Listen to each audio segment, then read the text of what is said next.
નમસ્કાર. દિવસભરના તાજા સમાચારોમાં તમારું સ્વાગત છે. તમારી સાથે હું છું પિનલગીરી ગોસ્વામી. સમાચારો વિસ્તારથી જાણીએ એ પહેલા મહત્વના સમાચારો ઉપર એક નજર. મિત્રો, આજની વિડીયોમાં સૌપ્રથમ વાત કરીશું વરસાદની આગાહીની.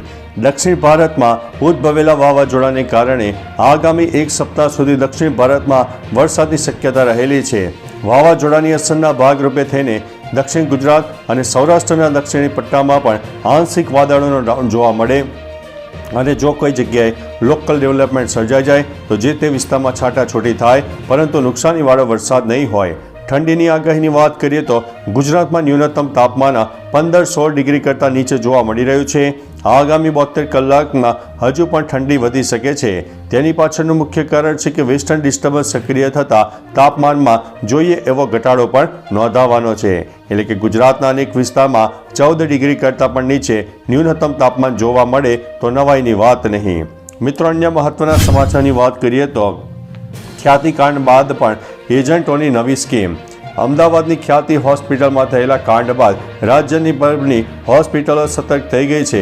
આ દરમિયાન સરકારી હોસ્પિટલમાંથી દર્દીઓને બોડવીને પ્રાઇવેટ હોસ્પિટલમાં લઈ જતા હોવાનો મામલો મહેસાણામાંથી સામે આવ્યો છે. એને લઈને મહેસાણા સિવિલ હોસ્પિટલમાં બાઉન્સર રાખવા પડ્યા છે. આગામી સમયમાં જરૂર જણાશે તો 10 જેટલા અન્ય બાઉન્સર પણ ગોઠવવામાં આવશે. મિત્રો, અન્ય મહત્વના સમાચારની વાત કરીએ તો ચેન્નઈમાં કારને વરસાદી પાણીથી બચાવવા લોકોએ પુલ ઉપર પાર્ક કરી હતી. ચેન્નઈના એગ્મોર વિસ્તારના નજીકના ચેન્નઈ પુનામલ્લી હાઈવે રોડ પર ચક્કરમાં ફેંગલની અસરના કારણે ભારે વરસાદ પડતા અનેક સ્થળોએ પાણી ભરાઈ ગયા હતા. લોકોએ તેમના વાહનોને પૂરના પાણીથી ડૂબતા બચાવવા માટે પુલ ઉપર પાર્ક કર્યા હતા. તામિલનાડુના નાયબ મુખ્યમંત્રી ઉદયનિધિ સ્ટાલિને પણ રાજ્યમાં ચક્રવાત ફેંગલના ત્રાટકવાની અસરગ્રસ્ત સ્થળોનું નિરીક્ષણ પણ કર્યું હતું. મિત્રો, અન્ય મહત્વના સમાચારની વાત કરીએ તો મનીલેન્ડ એક્ટ હેઠળ પીટી જાડેજા વિરુદ્ધ ફરિયાદ દાખલ કરવામાં આવી છે. રાજપૂત સમાજના આગેવાન પીટી જાડેજા સામે વ્યાજખોરીનો ગુનો નોંધાતા ભારે ખળભળાટ મચી જવા પામ્યો છે. એક કારખાનેદારે પીટી જાડેજા પાસેથી 60 લાખ રૂપિયા 3% વ્યાજે લીધા બાદ 70.80 લાખ રૂપિયા ચૂકવી દેવા છતાં વધુ વ્યાજ મેળવવા માટે 5 ઉપર સહી કરાવી અને મકાનના ઓરિજિનલ દસ્તાવેજ પડાવી લીધાની અને સાટાખાટ ભરાવી લીધાની ફરિયાદ નોંધાવતા પોલીસે મનીલેન્ડ એક્ટ હેઠળ ગુનો પણ દાખલ કર્યો છે. મિત્રો, અન્ય મહત્વના સમાચારની વાત કરીએ તો અમદાવાદથી ધોરડો સુધી નવી વોલ્વો બસ શરૂ થઈ ગઈ છે. પ્રવાસનને વધુ વેગ મળે અને વધુમાં વધુ લોકો કચ્છ રણોત્સવનો લાભ લઈ શકે તે માટે જીએસઆરટીસી દ્વારા અમદાવાદ એરપોર્ટથી કચ્છના ધોરડો જવા માટે વોલ્વો બસની ખાસ સુવિધા કરવામાં આવી છે, જેની વાહન વ્યવહાર મંત્રી હર્ષ સંઘવીએ સોશિયલ મીડિયા પ્લેટફોર્મ એક્સ ઉપર પોસ્ટ કરીને આ જાણકારી આપી છે. મિત્રો, અન્ય મહત્વના સમાચારની વાત કરીએ તો આ તારીખે ચંદ્ર અને સૂર્ય એક જ સમયે એક સાથે જોવા મળશે. આ અદ્ભુત ખગોળીય ઘટના ઇન્દોરના લોકો માટે ખૂબ જ ઉત્સુકતાનો વિષય છે.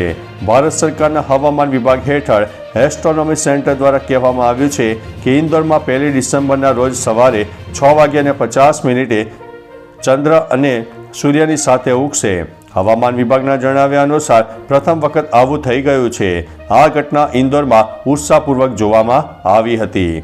મિત્રો, અન્ય મહત્વના સમાચારની વાત કરીએ તો આપ ધારાસભ્ય નરેશ બાલિયાનની ધરપકડ કરવામાં આવી છે. દિલ્હી પોલીસની ક્રાઇમ બ્રાન્ચે આમ આદમી પાર્ટીના ધારાસભ્ય નરેશ બાલિયાનને ખંડણીના કેસમાં અટકાયત કરી છે. તપાસમાં બાલિયાન અને કુખ્યાત ગેંગસ્ટર કપિલ સાંગવાન વચ્ચેની વાતચીતનો કથિત વિડીયો ક્લિપ સામે આવ્યા બાદ ધરપકડ કરવામાં આવી હતી. અહેવાલ મુજબ વાતચીતમાં વેપારીઓ પાસેથી ખંડણી રકમ વસૂલવાની ચર્ચા પણ થઈ હતી. વધુ તપાસ હાથ ધરવામાં આવી છે. મિત્રો, અન્ય મહત્વના સમાચારની વાત કરીએ તો ભૂપેન્દ્રસિંહ ઝાલાના 27 બેંક એકાઉન્ટ ફ્રીઝ કરી દેવામાં આવ્યા છે. બીજા ગ્રુપને લઈને સૌથી મોટા સમાચાર સામે આવ્યા, જેમાં એજન્ટ મયુર દરજીની પૂછપરછ કરવામાં ખાસ્સા ખુલાસા થયા છે. જેમાં જાણવા મળ્યું છે કે આરોપી ભૂપેન્દ્રએ રૂપિયાની હેરફેર માટે 11 કંપનીઓ બનાવીને જુદી જુદી કંપનીઓના નામે ભાગેડું 27 બેંક એકાઉન્ટ પણ ખોલાવ્યા હતા. જોકે બેંક એકાઉન્ટમાં હાલ 1.5 કરોડ રૂપિયા સીઆઈડી ક્રાઇમ બ્રાન્ચે સીઝ કર્યા છે. મિત્રો અન્ય મહત્વના સમાચારની વાત કરીએ તો ચેમ્પિયન ટ્રોફીમાં ઇન્ડિયાની મેચ યુએઈમાં રમાશે. આવતા વર્ષે ફેબ્રુઆરીમાં યોજાનારી ICC champion trophy hybrid model ઉપર રમાશે. એટલે કે પાકિસ્તાનની સાથે આ ટુર્નામેન્ટની મેચ ન્યુટ્રલ વેન્યુ પર રમાશે. ન્યૂઝ એજન્સીના જણાવ્યા અનુસાર પીસીબીએ શનિવારે આઈસીસીની બેઠકમાં આ પ્રસ્તાવને સ્વીકારી લીધો હતો કે ટીમ ઇન્ડિયાની મેચ ન્યુટ્રલ વેન્યુ પર રમાશે, જેમાં ભારતની મેચ યુએઈમાં યોજાશે, બાકીની મેચો પાકિસ્તાનમાં થશે. મિત્રો અન્ય મહત્વના સમાચારની વાત કરીએ તો ભારતમાં પાકિસ્તાન સામે શરમજનક પરાજય સામે આવ્યો છે.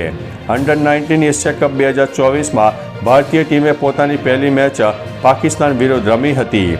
આ મેચમાં ભારતીય ટીમને 44 રનથી હારનો સામનો કરવો પડ્યો છે. મેચમાં પાકિસ્તાને ભારતને જીત માટે 282 રનનો ટાર્ગેટ આપ્યો હતો, જેનો પીછો કરતા તેની સંપૂર્ણ ટીમે 48મી ઓવરમાં જ 237 રનમાં સમેટાઈ ગઈ હતી. હવે ભારતીય ટીમ ગ્રુપ બીની પોતાની આગામી મેચ 2 ડિસેમ્બર સોમવારે જાપાન સામે ટકરાશે. મિત્રો અન્ય મહત્વના સમાચારની વાત કરીએ તો અમદાવાદ ઇન્ટરનેશનલ બુક ફેસ્ટિવલ 2024નો પ્રારંભ.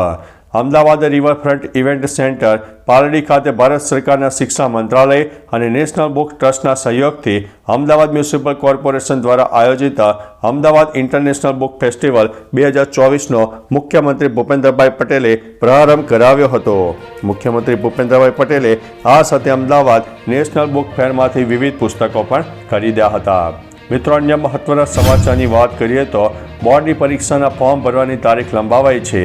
ધોરણ 10 અને 12 વિજ્ઞાન પ્રવાહ અને સામાન્ય પ્રવાહ આવેદનો લેટ ફી ભરીને ભરી શકાશે, જેમાં વિજ્ઞાન પ્રવાહની અંતિમ તારીખ 6 ડિસેમ્બર બાદ 7 ડિસેમ્બરથી 22 ડિસેમ્બર સુધી, જ્યારે ધોરણ 12 સામાન્ય પ્રવાહમાં પ્રથમ તબક્કામાં 10 ડિસેમ્બરથી 12 ડિસેમ્બર સુધી લેટ ફી 250 અને બીજા તબક્કામાં 13 ડિસેમ્બરથી 22 ડિસેમ્બર સુધી લેટ ફી ₹300 અને ત્રીજા તબક્કામાં 23 ડિસેમ્બરથી 24 સુધીમાં 350 લેટ ફી સાથે ફોર્મ ભરી શકાશે. મિત્રો અન્ય મહત્વના સમાચારની વાત કરીએ તો એલપીજી સિલિન્ડર મોંઘું થયું છે. વહેલી સવારે મુંબઈ મોંઘવારીનો માર વધુ ઝીકાયો છે.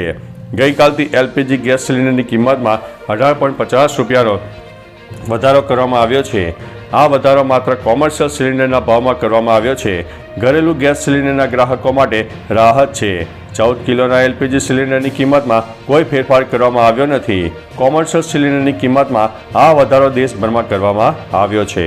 મિત્રો અન્ય મહત્વના સમાચારની વાત કરીએ તો હવે બળજબરી પૂર્વક ધર્મ પરિવર્તન કરશો તો ખેર નથી.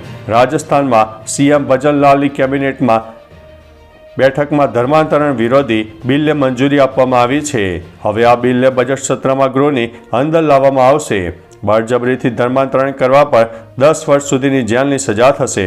જો તમે સ્વેચ્છાએ ધર્મ બદલો છો તો પણ તમારે 60 દિવસ અગાઉ કલેક્ટરને જાણ કરવી પડશે. તો ચાલો મિત્રો, ફરીથી દેશ અને દુનિયાના સુપરફાસ્ટ સમાચાર લઈને મળતા રહીશો. ત્યાં સુધી અમને રજા આપશો. નમસ્તે.